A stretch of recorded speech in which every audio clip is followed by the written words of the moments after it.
Bruce Melody yaraye yerekeje muri Kenya ahagiye gutangirira ibikorwa byo kwamamaza indirimbo ye Pom Pom. Ni indirimbo imaze kurebwa n'abarenga miliyoni enye n'ibihumbi 300 kuri YouTube. Ku munsi w'ejo kuwa kane mu masaha ya saa 5 z'ijoro nibwo yafashe rutemikirere yerekeza mu gihugu cya Kenya aho agiye gutangirira urugendo ruzazenguruka ibihugu azakoreramo ibikorwa byo kwamamaza indirimbo ye Pom Pom.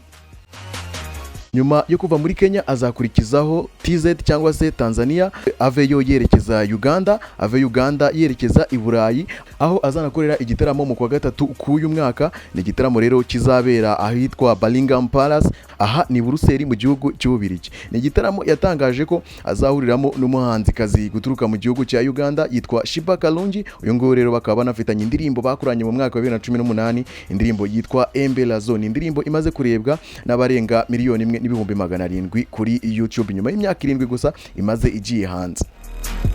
Mu kiganiro amahumbezi yagiranye na RBA yatangaje ko amakuru yari yatangajwe na The Ben ubwo yahakanaga amakuru yavugaga ko azitabira ibitaramo bizenguruka igihugu, aho yifashishije flyer Bruce Melody yari yapostinze igaragaza ko we na The Ben bazahurira mu bitaramo bigiye bitandukanye, ariko we akaza yandika ko ari fake news. Bruce Melody mu kiganiro yatangaje ko impamvu zari zabayeho ari ukudahanahana amakuru neza, bivuga ko amakuru atari yageze kuri The Ben neza yuko gahunda ziteye muri ibi bitaramo bazakorana bizenguruka igihugu. Yatangaje ko kugeza ubu ngubu bamaze kuganira ku mpande zombi, ubu ngubu byamaze kwemezwa ko bazahurira mu bitaramo bizazenguruka igihugu mu bise Summer Country Tour.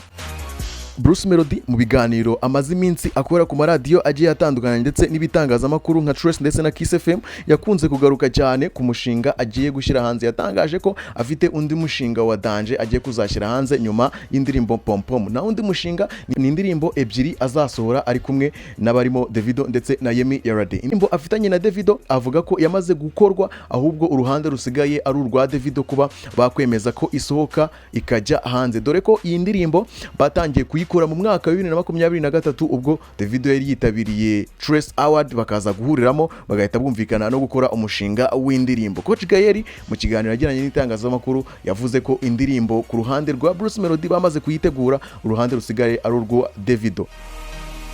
Undi mushinga ni umushinga afitanye na Yemi Yarade nyuma yuko Pom Pom igiye hanze. Bruce Melody yatangaje ko Yemi Yarade yahise amuhamagara akamwereka indirimbo afite muri studio akamusaba guhitamo iyo bazakorana bakazayishyira hanze. Bivuze ko nawe mu minsi iri imbere bashobora gushyira hanze indirimbo bari kumwe. Ese wowe hagati ya collabo azakorana na Davido ndetse n'indirimbo azakorana na Yemi Yarade urabona ari ye izaza ikaba hiti kurusha ingiyi yakoranye na Diamond ndetse na Brown Joel?